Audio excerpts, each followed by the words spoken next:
بھونگ مسجد جس مقام پر تعمیر ہوئی وہاں پہلے بھی ایک مسجد موجود تھی۔ رئیس غازی محمد نے اس مسجد کے سامنے ایک محل تعمیر کروایا تھا جہاں رئیس صاحب کے دوست خصوصاً امیر بہاولپور نواب صادق محمد خان قیام کر سکیں، شکار کریں اور دریا کے کنارے سیر کا لطف اٹھائیں۔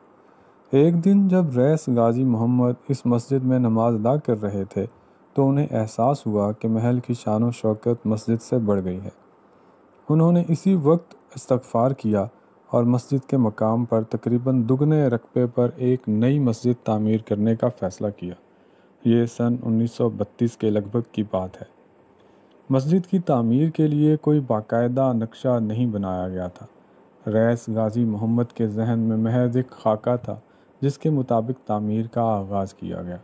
رئیس غازی محمد مختلف ممالک میں جاتے، وہاں کی مساجد دیکھتے اور جو چیز پسند آ جاتی اس کے مطابق مسجد کی تعمیر میں تبدیلی کرواتے رہتے۔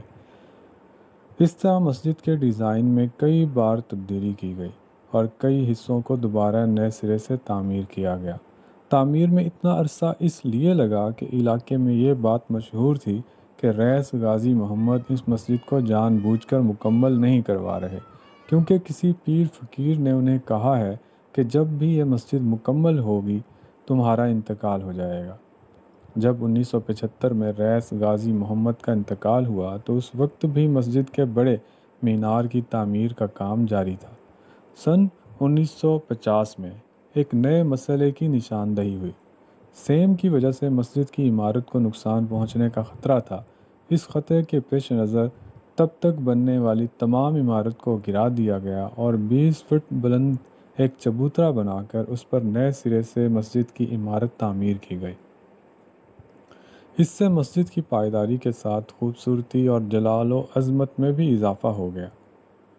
سن 1975 میں رئیس غازی محمد کی وفات کے بعد اس مسجد کی تعمیر کا فریضہ ان کے بڑے بیٹے رئیس شبیر محمد نے سنبھال لیا، جو خود بھی درویش صفت انسان تھے اور صوبائی اور قومی اسمبلی کے رکن بھی رہے تھے۔